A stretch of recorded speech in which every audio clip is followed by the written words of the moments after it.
Hi, and welcome to the Fierce Boys podcast. I'm your host, Brigette Gildemaster. This is a podcast for those who are ready to leave behind survival mode after abuse, where we talk about what it looks like to embody who you are as an individual, learn to love yourself, and bring to light healing after surviving abuse from relationships and religion. Pop your earbuds in to hear heartfelt and powerful intensity from myself and guests. Be ready to put into place actual tools and gather insight for you to use on your healing journey. All right, welcome back to the Fierce Boys podcast. I am so excited for our guest today. I have Rice Louise with me, and she deals with self-defense. And this is a topic that I know I have dabbled in getting into with past situations, obviously super important. I've even had my daughter ask about it. Mommy, I want to learn how to protect myself.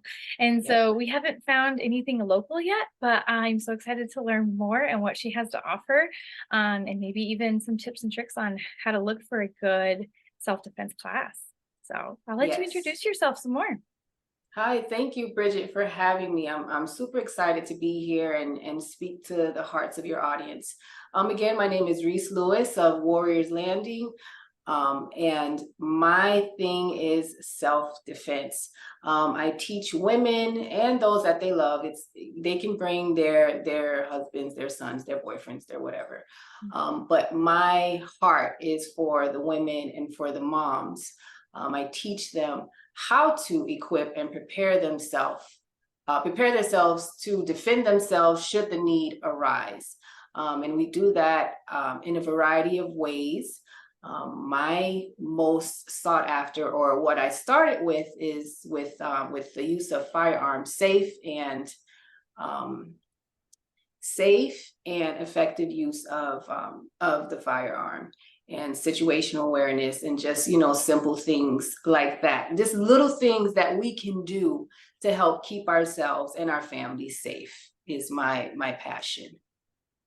Yeah. Oh, I love that. Yeah. So tell me a little bit more. I know before we got on a little bit, you talked about in-home safety and what that would look like. I think as a survivor and, specific situations that I've come out of, somebody bursting into my home is like one of the first anxieties you go through just after everything you've been through. You don't feel safe anymore. And so what do you have to offer on that front? Okay, so concerning home safety, is you just kind of have to look at it from the stance of a warrior. And it's not to put you in the place to be paranoid in your home, first of all. It's just really a shift of mindset. So it can start with very little things, with having surveillance on your property, whether you are in a home, whether you're in an apartment. We live in a technologically advanced era, so there's something for everyone. And it definitely starts with surveillance and different things that can deter a potential intruder, such as like if you are not comfortable, or you can't necessarily get surveillance. There are statistics that show even just making sure your home is lit up at night can deter a potential intruder. That also deals with training your children. If someone knocks at the door, you don't automatically go and open. As a matter of fact, you don't even open the door at all. You let an adult open the door.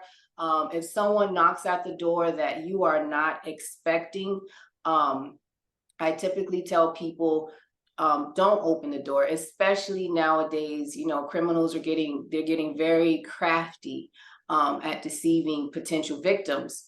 So one rule of thumb is, if you're not expecting anyone, don't open that door. If you don't know the person on the other side of the door, don't open. And I know that can sound so simple, but I've seen reports and videos and different things of people pretending to be officers, delivery drivers, because now we have food delivery, we have Amazon, we have so many other new professions that would cause a massive amount of deliveries. So it's not out of the ordinary for a delivery person to show up at your door.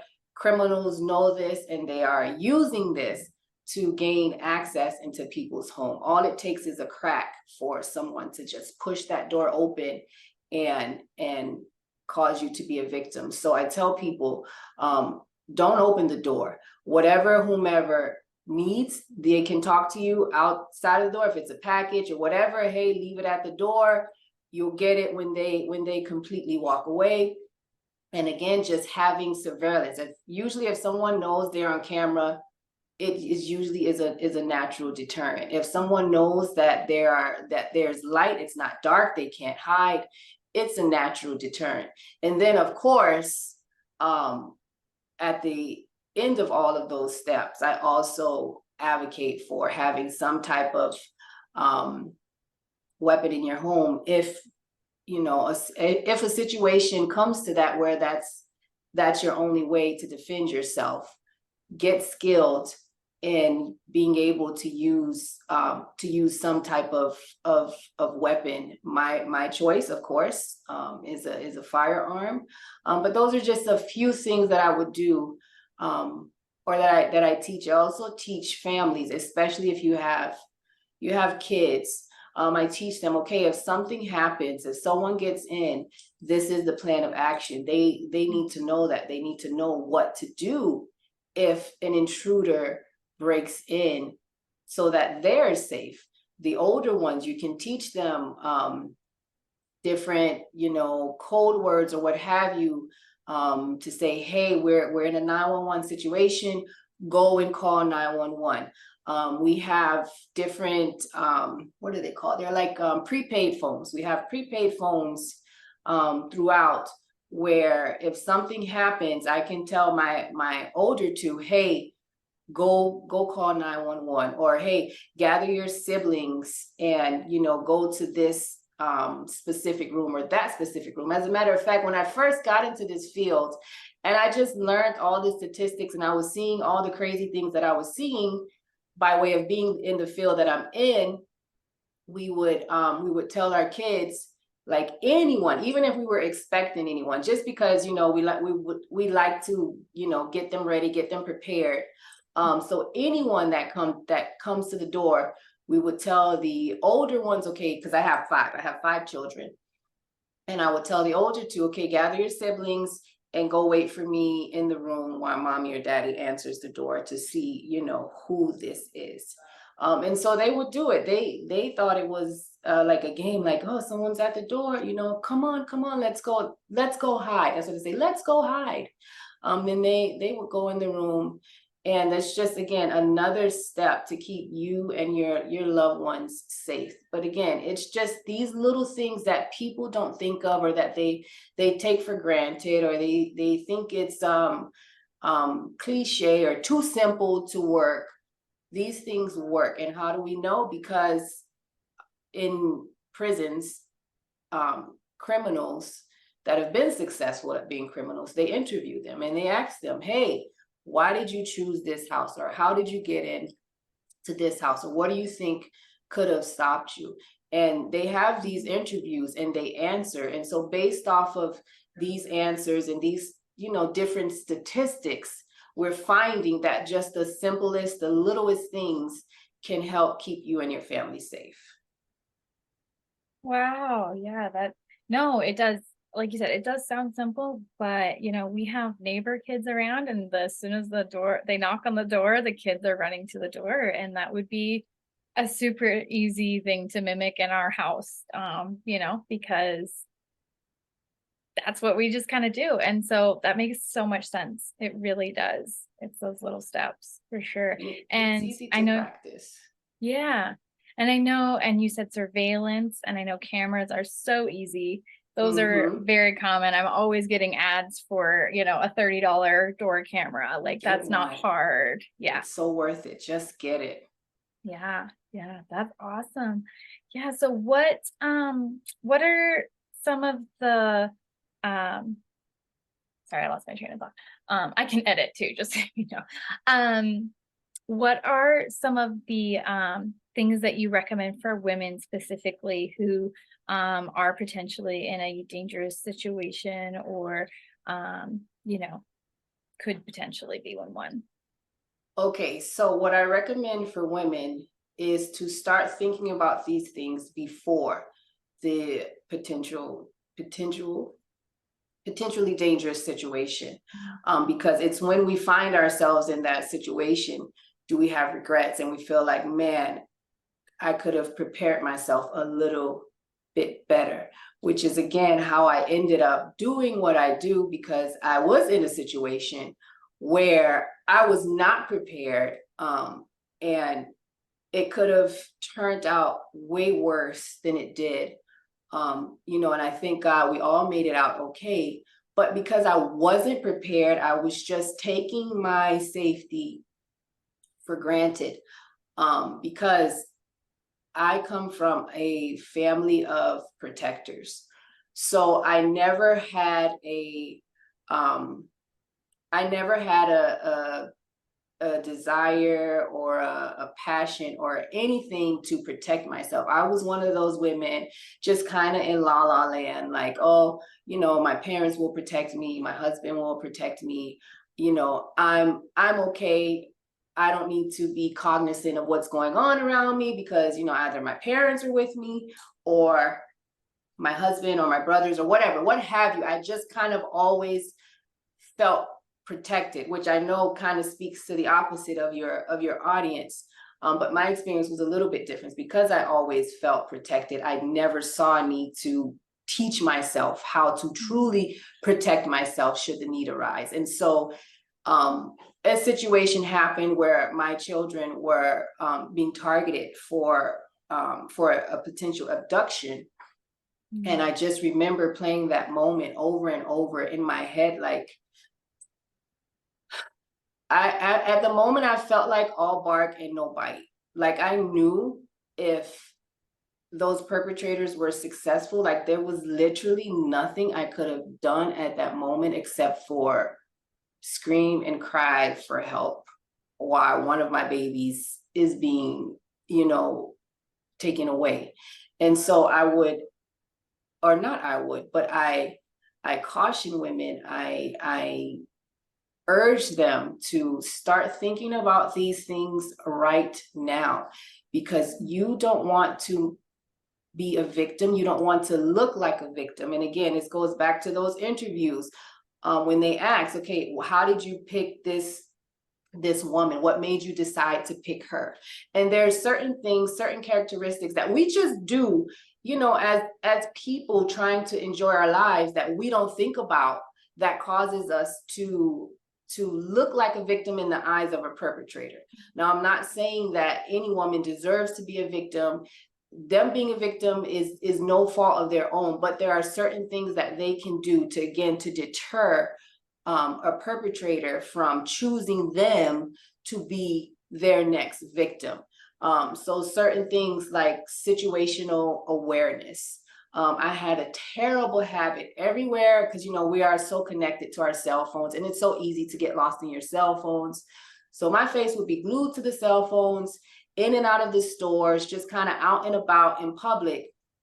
Well, according to those interviews, that's one characteristic, attribute, however you want to call it, for you to be chosen to be violated, because simply you were not paying attention to your surroundings. You were not being situationally, which we call that situational awareness. You were not being situationally aware of what was going on in your surroundings. Cowards, criminals, they don't like if someone is aware of them. If they're aware that you are aware of them, it's a natural deterrent.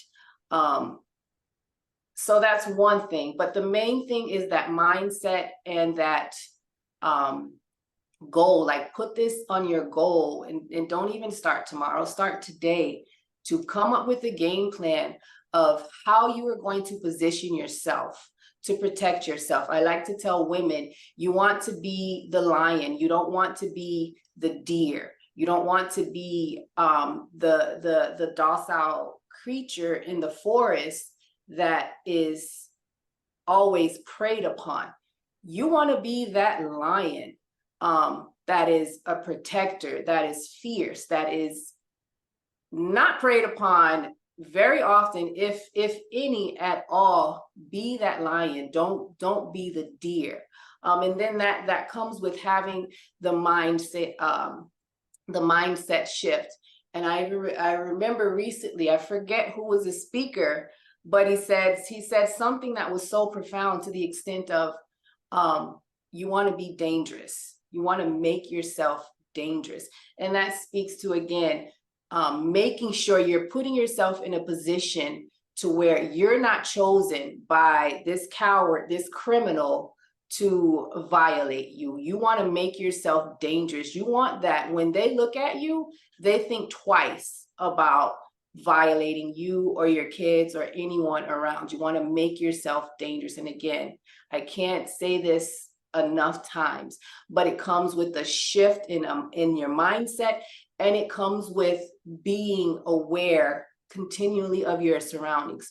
Now, am I saying walk around looking like a crazy paranoid lady? No, that's not what I'm saying at all. But I'm just saying, don't get lost in your phone. Don't get lost in your thoughts, especially when you're out and about, and especially when you have your children. You have to know what the heck is going on in your surroundings. You can simply, if someone walks past you, and I teach this in when we're talking about situational awareness, like I would consider myself like kind of shy and introverted before, and I think I still am kind of, but when people would walk past me, I would just kind of walk past them. But now I make it my business to look up, make eye contact, say, hey, good morning, good evening, hi, what have you, just so if that's a potential perpetrator, potential criminal, they know, hey, I see you. And again, you seeing them is a deterrent. They don't want the lion. They want the lamb that's not the lamb, the deer that's not paying attention in the forest, eating their grass and not able to truly defend themselves if they happen to be chosen to be, to be attacked. So be the lion or be the lioness is what I would say. Get your mind ready, get your game plan ready. You even spoke of, was it say your daughter that asked about self-defense? So if you could look up, see if maybe there's some, because we recently, well, not recently, about a year now, we've had our children in jujitsu, which is, it's very practical for life. It's a practical form of self-defense. And so I'm all about being practical, because we're going to be spending time, we're going to be spending money, so it might as well be useful for life. So they've been doing jujitsu, which just kind of teaches them how to get out of different holes. Prior to that, because again, practical mom, I had them on the triathlon team, because I wanted them to build that stamina, that endurance, should they ever need it. So they learned how to bike, how to swim, and how to run. And so I'm always thinking about different things that I can give to my kids to put them in a position to be able to protect themselves. I also do, youth classes for them as well, from a safety standpoint. But yeah, it's just about a mindset shift and prioritizing your education for self-defense and keeping yourself safe. A lot of women, they don't prioritize that for whatever reason. They hope for the best, hope nothing ever happens, like me. I just hoped for the best. I hoped nothing ever happens. I'm in what most people would consider a decent or a good neighborhood. So, I didn't take learning self-defense. I didn't take any of that seriously, because I was naive. I thought I didn't have to. Surely, something like that couldn't ever happen to me. Well, guess what? It almost did. And that shook me to my core. And I'm like, okay, I need to help other women snap out of that mindset that, it won't happen, or hope it doesn't happen. No, don't hope it doesn't happen only, but as you're hoping it doesn't happen, prepare yourself just in case it does. Wow.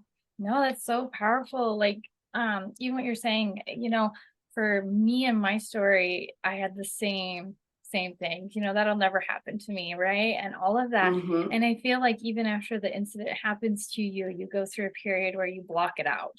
You block out like, well, that happened, but it won't happen again. Or, Mm-hmm. and instead of it's okay going into that defensive mode is not making you go back into that victimhood mentality. It's not making you look around every corner. It's just being safe. It's Yeah. common sense stuff we should probably be teaching anyway. It's one of those things like we in schools we need to be teaching how to balance a checkbook. We need to be teaching safety methods as well. It's just a life skill to It learn. is. It really is. This Yeah. world is very wicked, and you just never know. And prior, after my situation happened, then two people within, how do they say, 6 degrees of separation, two people, I knew personally were raped. Mhm. Two people, and I said, "Oh man, like, all right, Reese, you gotta get up. You gotta get up. You gotta just get it out there to empower women."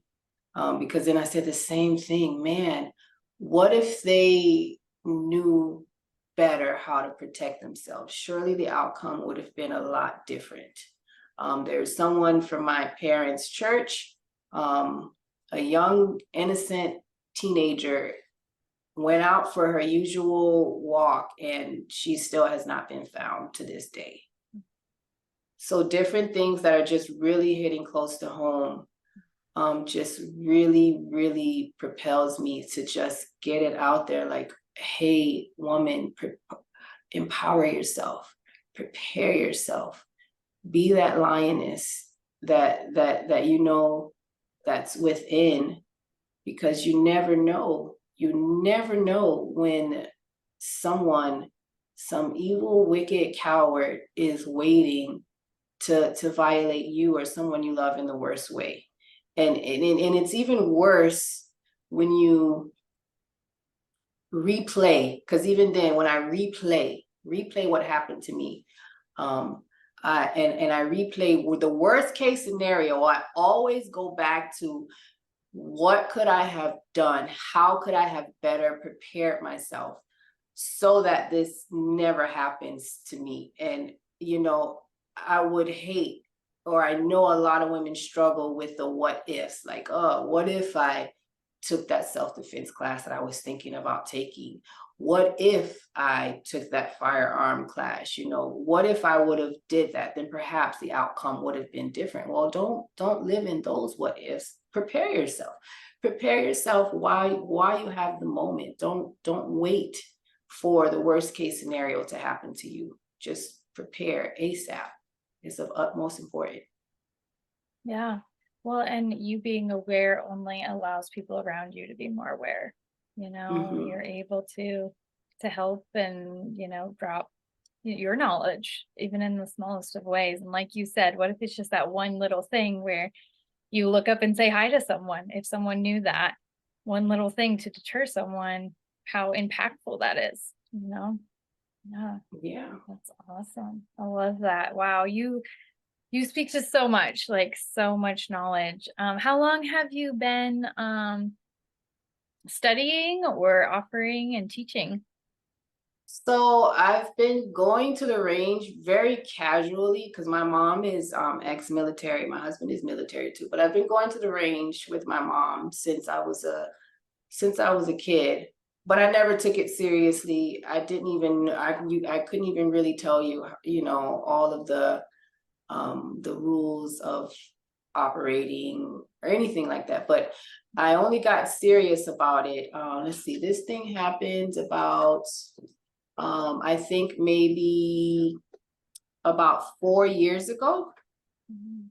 is when I got serious. I went and got certified with two certifying agencies, the top two, NRA, USCCA. And the rest has been history. And I've just been kind of building Warriors Landing, just to kind of grow and just to get the word out. Like, even if you decide, okay, the firearm is not for me, because it's not for everyone, you know, you decide it's not for me, there's still plenty of other ways, other avenues a woman can take to protect herself and her loved ones. So I like to touch on it all, because like I said before, some people decide, hey, it's too scary, this is too much, it's not for me, and that's okay. Well, if that's not for you, what is for you? What can you pursue, or what can you do, or what can you have in your arsenal to you know, to better help protect you and your loved ones? So yeah. Yeah, it sounds like you also have steps with firearms to judge, you know, the proper handgun and other tools to be used too, and that's fabulous. Yeah, because that can be scary for someone who's never handled weapons before. Yeah. And so with that, we have a firearms. I do a firearms for beginners, which is actually my favorite, because it takes the woman who is absolutely terrified. She knows she wants it. She knows she wants to carry, because the gun is considered the great equalizer. If someone is 300 pounds coming at you, and you're this little petite, tiny woman with no fighting skills, no martial arts skills, none of that, that firearm can drastically level the playing field. So I have a lot of women, which is how I ended up writing Firearms for Beginners, because I first had a lot of women, they would come in to get their license, to get their firearms, but then that's it. They would stop there, and then they would have their firearms in their homes collecting dust somewhere, because they were absolutely terrified to touch it. And so I just kind of asked my audience, hey, I'm thinking about curating this class. What are some things you want to learn? And just interviewing people, and just listening to the heart of women and people. Did the Firearm Beginners come about? And again, that's usually for that student that's absolutely terrified. They don't even know where to start. They don't know which firearm is right for them. They don't know how to load. They don't know how to clear a malfunction, and everything about it just terrifies them. But they know that they want to have that as an option. So in Firearms Beginners, it's like I tell it's an entry level course, and I literally hold their hands and we go over every single thing in the classroom, just giving them a lot of knowledge on, okay, this is that. You want to consider this when you're shopping for your perfect firearm. These are some things to consider. This is how you clear malfunction. This is how you load the magazine. This is why you might want to consider a 9mm as opposed to a 22mm. These are some options you want to use to carry it on you, to conceal it in the correct manner legally. Just different things like that. And then we go on the range, and again, I hold their hands, I talk them through it, but I made sure that prior to getting to the range, they have all those tools that they need to execute on the range, or to at least ask the right questions if they need help. And, you know, I've seen hundreds of women just go from totally terrified, not even wanting to touch their own firearm, even though they want to carry a firearm, to just being super confident and knowing what they can do if they decide to go to the range by themselves. I just give them the tools to excel, to succeed, to study, to continue on their own journey to protecting themselves and their loved ones. And that's one of my favorite classes, because I love to see the transformation from terrified to confident and competent. It's my favorite. Yeah. Oh, I bet that's beautiful. I bet that's a beautiful picture, because yeah, knowledge is power, right? It You have really that is. knowledge and build those habits like you were talking about, and yeah, unstoppable. Oh, that's so awesome. I love that. Well, I'd love to chat more, but we'll jump off here. Before we close, I'll let you go ahead and let everyone know where they can find you, your social links, if you have any upcoming events or classes, or where to get in touch with you. Okay, well, if you are in South Florida, I actually have quite a few classes lined up for December. You can register on my website, ricelouise.com. That's Reese spelled like a bowl of rice, and Louis like King Louis. I always say to remember, just remember King Louis ate a bowl of rice, and you won't ever forget me. So you can find me again at ricelouise.com. I'm on Facebook under Warriors Landing, I believe, and on Instagram, Warriors Landing, and on LinkedIn as well under Warriors Landing. So just reach out if you want an online course for your students, for your group. I offer those as well. But again, if you're in South Florida, come see me. I'm at Shoot Straight, mostly in Davie, Florida. Awesome. All right. Well, thank you so much for your time today. Everything in here was so valuable. I know I have a lot more to consider too and a direction to go. And I know a lot of my audience will find it valuable as well. So thank you for your time. It's very precious. I love it. Thank you for having me. I really hope I've encouraged and propel your audience to take their protection seriously and know that their lives are worth every effort. Their lives are worth every effort, and not to wait to learn how to truly protect themselves, because that's true empowerment. That's awesome. Beautiful. All right. Well, thank you. Thank you so much for having me. Thank you for joining us today on the Fierce Voice podcast. I truly hope you found healing insight, tools, and a space held for you in this journey. We are all in this together, and you are not alone. You can find me, your host, Brigette Gildemaster, on all social media platforms, and check out my website at www.brigittegildemaster.com, where you can listen to past Fierce Voice episodes, check out my media features, find my books, and inquire about booking me for your next virtual or in-person event. My keynotes are impactful with real-life stories, actionable tools, and inspiration for healing after a life-altering experience. Or check out my workshop event to learn more about how you can prevent abuse in your area. Have a wonderful day, and we'll catch you next time on the Fierce Voice podcast.